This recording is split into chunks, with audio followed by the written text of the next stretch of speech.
Good day, ma'am. Good day, classmates. Our report is the Act of Declaration of Philippines Independence by Ambrosio Rianzares Bautista.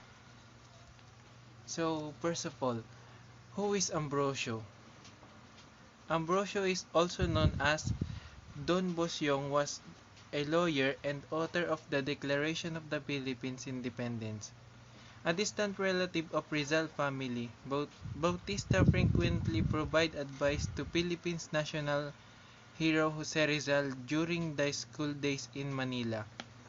Don Busyong was born on 7th day of December 1830 in Binyan, Laguna and died at the age of 73 because of the fatal from horse down.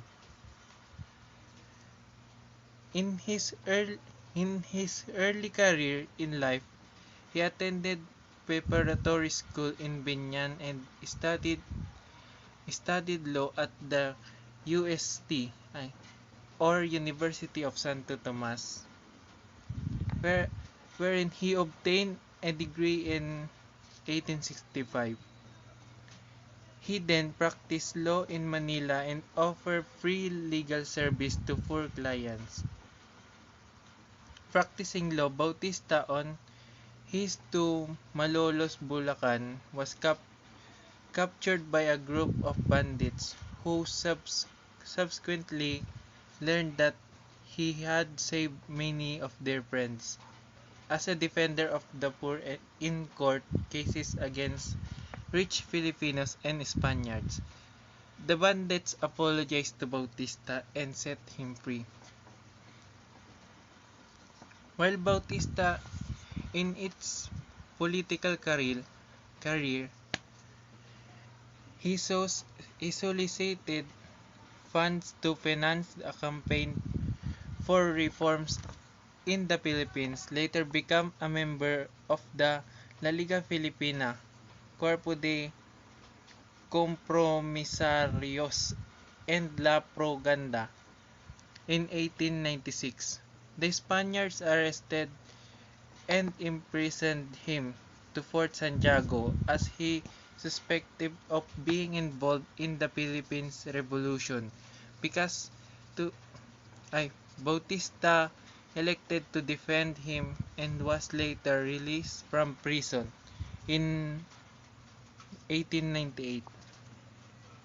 Bautista became the first advisor to President Emilio Aguinaldo and subsequently wrote the Declaration of Philippines Independence.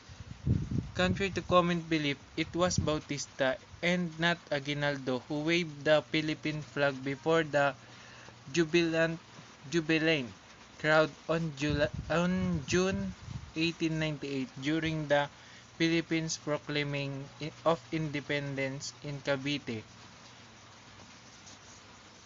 On July 14, 1899, Bautista was elected to position of President in Tarlac Revolutionary Congress and was later cut, appointed just judge of the Court of First Instance of Pangasinan. So that is Ambrosio in his life. Thank you. Good evening, everyone. Tonight, I'm going to tackle what was the designation of Ambrosio. Ambrosio Rianzares Bautista is a lawyer and author of the Declaration of the Philippine Independence that tackles about the Filipino rebels led by Emilio Aguinaldo proclaimed the independence of the Philippines after 300 years of Spanish rule. The Declaration of Philippine Independence. By mid-August, Filipino rebels and U.S. troops had ousted the Spanish, but Aguinaldo's hope for independence were dashed when the United States formally annexed the Philippines as part of its peace treaty with Spain during the Spanish-American War. Who waved the flag during the Philippines independence proclamation in 1890, and this is my research. It was first flown and waved by General Emilio Aguinaldo in Kawit, Cavite on June 12, 1890 during the Independence Day celebration.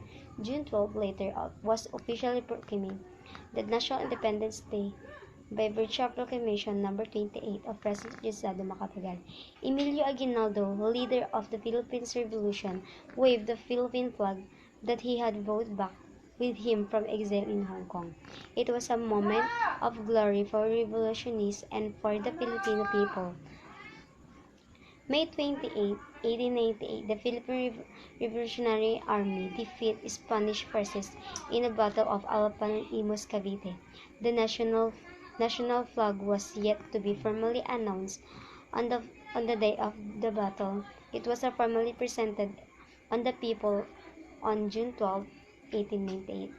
So, ang tatanda lang po natin dito ay ang nag-wave po ng ating flag ay si General Emilio Aguinaldo noong June 12, 1898 na idiniklaran ang ating araw ng kalayaan. Yun lamang po. Thank you. Okay, so good day everyone. So for today's video, we are going to tackle about the Act of Declaration of Philippine Independence, Ambrosio Rianzares Bautista. So who proclaimed the Philippine independence? So I have here my research. So during the Spanish-American War, Filipino rebels led by Emilio Aguinaldo proclaimed the independence of the Philippines after 300 years of Spanish rule. By mid-August, Filipino rebels and U.S. troops had ousted the Spanish, but Aguinaldo's hopes for independence were dashed when the United States formally annexed the Philippines as part of its peace treaty with Spain. The Philippines, a large island archipelago situated of Southeast Asia, was colonized by the Spanish in the latter part of the 16th century. Opposition to the Spanish rule began among Filipino priests, who resented Spanish domination of the Roman Catholic Church in the islands. In the late 19th century, Filipino intellectuals and the middle class began calling for independence. In 1892, the Katipunan, a secret revolutionary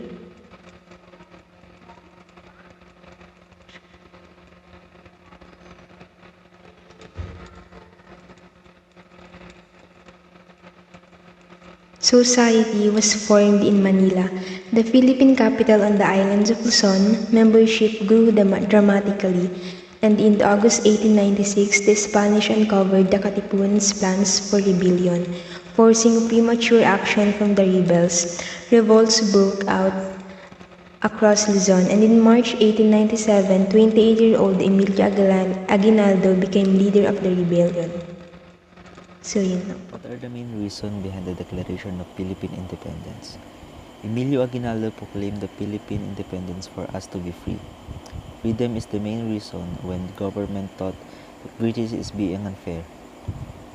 The first part of the Declaration of Independence is called the Preamble, and it lists colonists' beliefs about freedom of and government. It reads, "We hold these truths to be self-evident, that all men are created equal, that they are endowed by the Creator with certain inalienable rights, that among these are life, liberty, and the pursuit of happiness, that to secure these rights governments are instituted among men, deriving their just powers from the consent of the governed." Hello po, my name is John Morales, and for this video we're going to talk about the highlights of the Declaration of Independence in the Philippines. So, June 12, 1898, naganap po yung Philippine Declaration of Independence sa bahay po mismo ni General Emilio Aguinaldo sa Kawit, Cavite po, between 4 and 5 in the afternoon. So, yung Act of Declaration po, sinulat at binasa po siya ni Auditor General of War, Ambrosio Rianzares Bautista po. Deklara po ni General Emilio Aguinaldo ang kalayaan ng Pilipinas noon kasi po naniniwala po siya na mas lalong ma-inspire lumaban yung mga Pilipino against sa Spaniards. Prepare and binasa po ni Auditor General of War Ambrosio Bautista, the system page document. Naglalaman po siya ng aspiration ng kalayaan natin and of course, ang pagiging independent nation natin from Spanish rule. Nakita din po doon na nagtagumpay ang sakripisyo at revolusyon ng mga Pilipino. The declaration po was signed by 98 people. Kasama po doon ang American Army officer who witnessed the proclamation. Thank you for listening. God bless. The Philippine Declaration of Independence happened on June 12, 1898, between 4 to 5 in the afternoon, and it is happened at the ancestral home of General Emilio Aguinaldo in Kawit, Cavite. The Act of Declaration of Independence is written and prepared and read by Ambrosio Rianzares Bautista.